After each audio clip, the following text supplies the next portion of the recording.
Hi everyone, I'm Sarah, and what I'm about to tell you happened just 3 months ago. My roommate Jessica didn't just betray me, she systematically destroyed my entire life because she was obsessed with stealing it. And the terrifying part? I ignored every warning sign. Let me tell you why you should never ignore your gut instincts, no matter how lonely you are. Last September, I moved to Chicago for my dream job at a top marketing firm. The salary was amazing, but the rent was insane. I desperately needed a roommate, so I posted on every app I could find. That's when Jessica responded. During our video call, she seemed perfect. Photos of a clean apartment, studying nursing, great references. But here's red flag. One, she asked way too many personal questions. What's your daily routine like? Do you work late? Do you date a lot? I thought she was just being thorough wrong. The day I moved in, Jessica had already decorated the common areas with photos of us from social media. Photos I didn't even remember posting. She'd printed them out and put them in frames like we were old friends. I wanted you to feel at home immediately, she said with this huge smile. Looking back, that was creepy as hell. But I was so grateful to have found someone, I ignored the uncomfortable feeling in my stomach. For the first month, Jessica was like the perfect big sister. She'd leave little notes in my lunch, remember exactly how I liked my coffee, and somehow always knew when I'd had a bad day at work.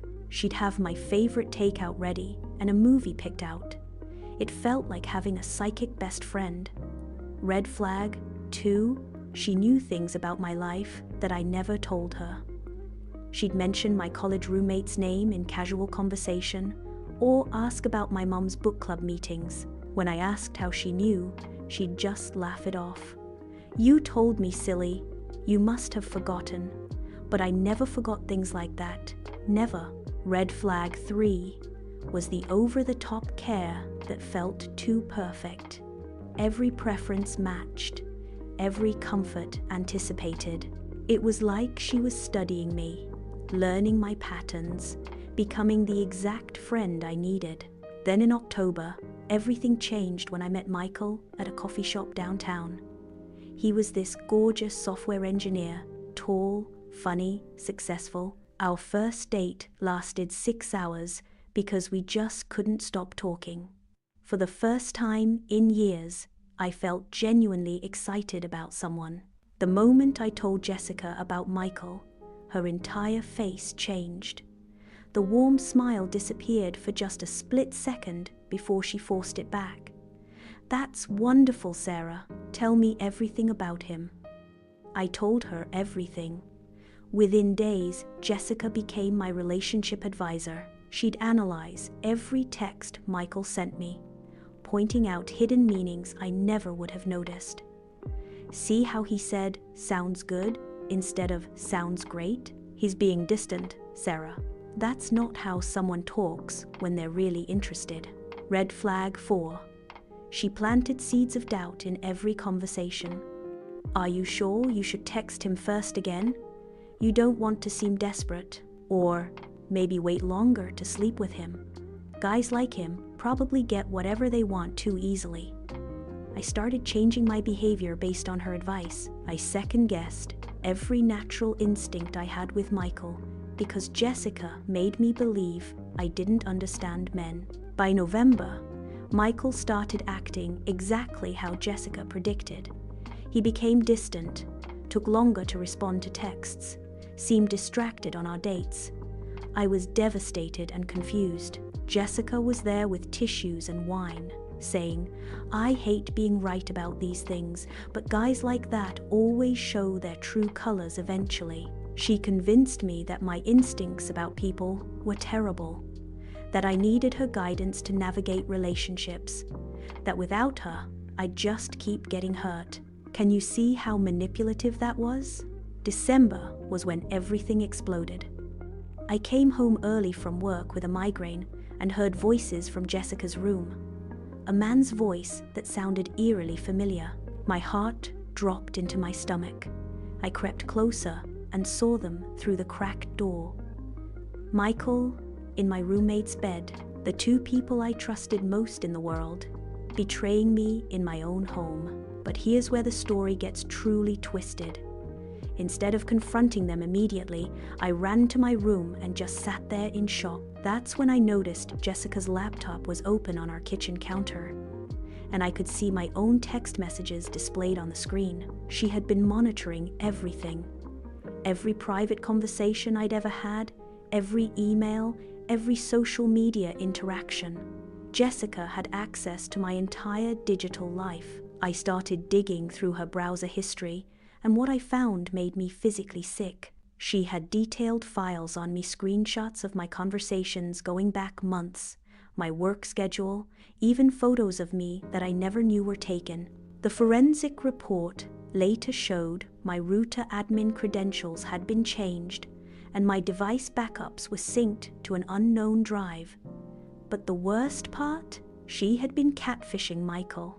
Jessica had created fake social media accounts using photos of other women, and she'd been messaging Michael for weeks before they actually met. She would flirt with him, complain about her roommate who was getting too clingy, and slowly plant the idea that I was unstable and obsessive.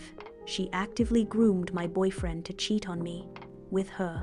When I finally confronted them the next morning, both of them acted like I was the crazy one. Jessica started crying immediately, saying she never meant for this to happen, and that she was just trying to protect Michael from my toxic behavior. Michael just stood there, nodding along, like he actually believed her lies. "Sarah, you've been really intense lately." Jessica helped me realize that maybe we moved too fast. They had rehearsed this, so I became the villain in my own betrayal. But Jessica wasn't done destroying me yet. Over the next week, I received calls from my workplace, my family, and my friends. Jessica had reached out to all of them with concerns about my mental health. She sent them edited audio recordings where I sounded unstable and threatening. She told my boss I was having a breakdown and might be dangerous to work with. She created an entire false narrative where I was a stalker who had become obsessed with both her and Michael, and she was the concerned friend trying to get me help. I almost lost everything. My job put me on administrative leave. My mom drove 6 hours because she thought I was suicidal. My closest friends started treating me like I was made of glass. Jessica had weaponized my trust and turned it into evidence of supposed instability. Here's what I learned about people like Jessica. They don't just want to hurt you, they want to become you. She wasn't in love with Michael. She was in love with being the girl who could take Michael away from me. She wanted my job, my confidence, my relationships, my entire identity. When that didn't work, she tried to destroy my reputation so thoroughly that I'd have to depend on her completely. In her twisted mind, if I had nothing left, she'd be the only person I could turn to. I documented everything. I reported to the police. I retained legal counsel. The legal battle took 3 months. I hired a cybersecurity expert who proved Jessica had installed spyware on all my devices.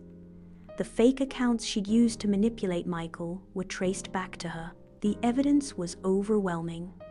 Jessica was charged with cyberstalking, identity theft, and harassment. She was expelled from nursing school, and a 5-year restraining order was issued against her. Her whole future gone. After the HR investigation concluded, I received notification of my full reinstatement. I shared the forensic results with my family and friends, and slowly rebuilt those relationships based on documented truth rather than Jessica's lies. But here's what really opened my eyes about Michael. The moment the truth came out, he disappeared, blocked me on everything, moved apartments without telling anyone. He never once apologized or tried to make things right. That taught me something crucial. A person who's truly worth your love won't be so easily manipulated into betraying you. Michael's behavior showed me that he was never really invested in our relationship to begin with. Jessica preyed on that weakness, but she didn't create it. Now, 3 months later, I'm not the person who moved to Chicago last year. But I'm not broken either. I'm smarter, more aware, and I trust my instincts in ways I never did before. I've learned to recognize the warning signs. People who ask too many personal questions too quickly. People who seem to know things about your life that you never shared. People who provide over-the-top care that feels too perfectly tailored. People who constantly undermine your confidence while positioning themselves as your savior. Most importantly, I've learned that predators like Jessica target people who are isolated and grateful. They look for people who are so hungry for connection that they'll ignore obvious red flags. I'm sharing this story because I want you to trust that uncomfortable feeling you get when someone seems too good to be true. When someone appears in your life like a perfect solution to all your problems, ask yourself what they're getting out of it.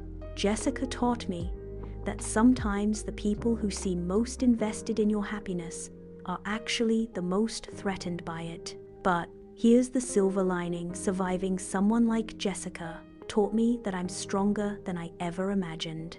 Yes, I'm more cautious now, but I'm also more confident in my ability to spot manipulation.